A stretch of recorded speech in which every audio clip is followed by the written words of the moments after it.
Welcome to my channel ام Farwa voice. بسم اللہ الرحمن الرحیم۔ السلام علیکم ناظرین۔ ایک دفعہ حضرت عمر رضی اللہ تعالی عنہ ایک محفل میں بیٹھے تھے کہ دو نوجوان اس محفل میں داخل ہوئے اور اس محفل میں بیٹھے ایک اور شخص کے سامنے جا کر کھڑے ہوتے ہیں اور اس کی طرف انگلی کر کے کہتے ہیں، یا عمر، یہ ہے وہ شخص۔ عمر رضی اللہ عنہ ان دو نوجوان سے پوچھتے ہیں کہ کیا کیا ہے اس شخص نے؟ تو وہ بولتے ہیں کہ یا امیر المومنین، اس نے ہمارے باپ کو قتل کیا ہے۔ حضرت عمر رضی اللہ عنہ پوچھتے ہیں کہ اس نے تمہارے باپ کو قتل کیا ہے؟ عمر رضی اللہ تعالیٰ ان شخص سے مخاطب ہو کر پوچھتے ہیں، کیا تو نے ان کے باپ کو قتل کیا ہے؟ اس پر وہ شخص کہتا ہے، ہاں امیر المومنین، مجھ سے قتل ہو گیا ہے ان کا باپ۔ عمر رضی اللہ تعالیٰ عنہ پوچھتے ہیں کہ کس طرح قتل ہوا تم سے ان کا باپ؟ اور وہ شخص کہتا ہے، یا عمر، ان کا باپ اپنے اونٹ سمیت میرے کھیت میں داخل ہو گیا تھا۔ میں نے منع کیا کھیت میں داخل ہونے سے، باز نہیں آیا تو میں نے ایک پتھر دے مارا جو سیدھا اس کے سر پر لگا اور وہ موقع پر مر گیا۔ عمر رضی اللہ تعالیٰ عنہ کہتے ہیں، پھر تو قصاص دینا پڑے گا، موت ہے اس کی سزا۔ نہ فیصلہ لکھنے کی ضرورت اور نہ فیصلہ بھی ایسا اٹل کہ جس پر کسی بحث و مباحثے کی بھی گنجائش نہیں۔ نہ ہی اس شخص سے مجھے صحرا میں واپس جانے کی اجازت دی جائے تاکہ اپنے بیوی بچوں کو بتا سکوں کہ میں قتل کر دیا جاؤں گا۔ ان کا اللہ اور میرے سوا اور کوئی آسرا نہیں ہے، میں اس کے بعد واپس آ جاؤں گا۔ عمر رضی اللہ تعالیٰ عنہ کہتے ہیں کہ کون تیری ضمانت دے گا کہ تو صحرا میں جا کر واپس بھی آ جائے گا؟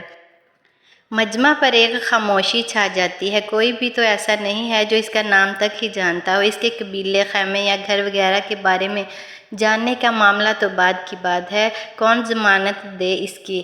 کیا یہ 10 درہم کے ادھار یا زمین کے ٹکڑے یا کسی اونٹ کے سودے کی ضمانت کا معاملہ نہیں ہے۔ ادھر تو ایک گردن کی ضمانت دینے کی بات ہے جسے تلوار سے اڑا دیا جائے گا، اور کوئی بھی تو ایسا نہیں جو اللہ کی شریعت کی تنفیذ کے معاملے پر عمر رضی اللہ عنہ سے اعتراض کرے یا پھر اس شخص کی سفارش کے لیے ہی کھڑا ہو جائے، اور کوئی ہو بھی نہیں سکتا جو سفارشی بننے کی سوچ سکے۔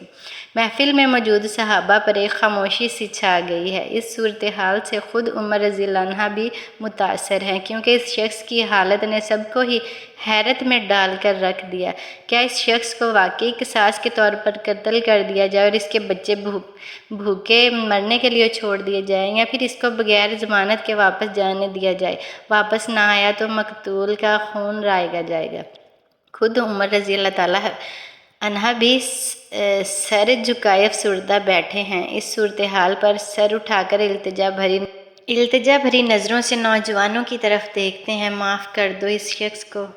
نوجوان اپنا آخری فیصلہ بغیر کسی جھجک کے سنا دیتے ہیں، نہیں امیر المومنین، جو ہمارے باپ کو قتل کرے اس کو چھوڑ دیں، یہ تو ہو ہی نہیں سکتا۔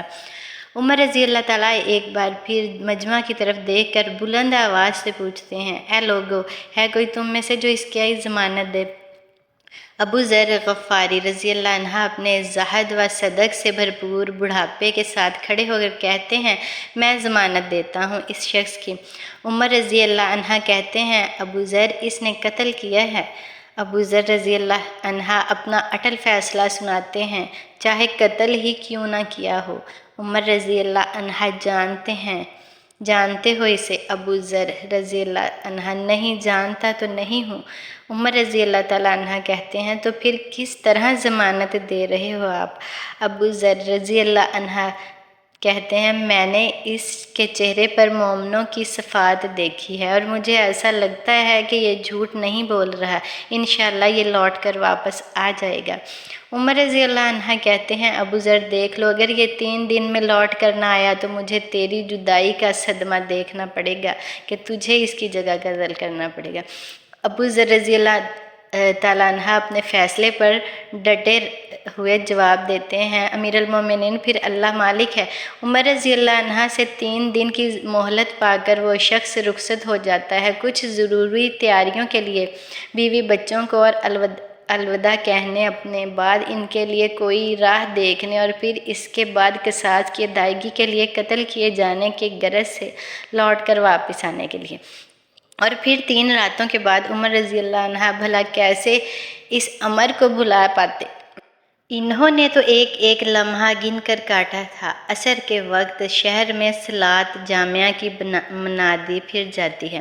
نوجوان اپنے باپ کا قصاص لینے کے لیے بے چین اور لوگوں کا مجمع اللہ کی شریعت کی تنفیذ دیکھنے کے لیے مجمع ہو چکا۔ ابو ذر رضی اللہ عنہ بھی تشریف لاتے ہیں اور آ کر عمر رضی اللہ عنہ کے سامنے بیٹھ جاتے ہیں۔ عمر رضی اللہ عنہ سوال کرتے ہیں، کدھر ہے وہ آدمی؟ ابو ذر رضی اللہ عنہ مختصراً جواب دیتے ہیں، مجھے کوئی پتہ نہیں ہے یا امیر المومنین۔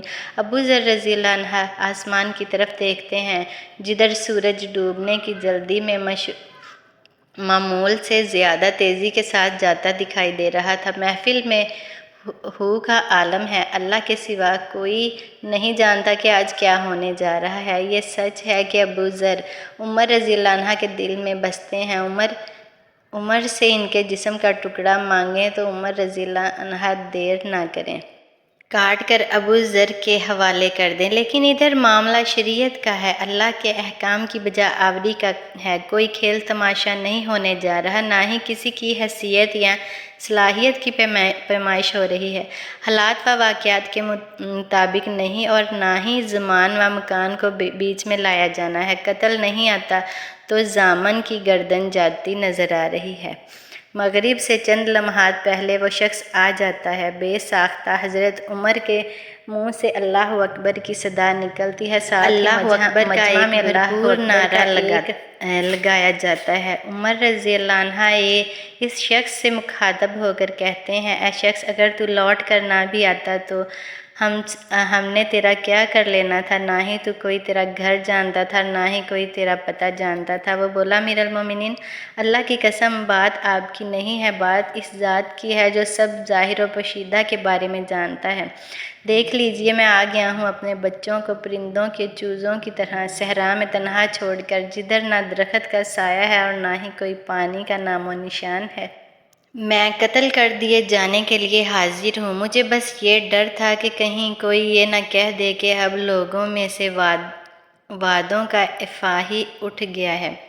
عمر رضی اللہ عنہ نے ابو ذر رضی اللہ عنہ کی طرف رخ کر کے پوچھا، ابو ذر، تو نے کس بنا پر اس کی ضمانت دے دی تھی؟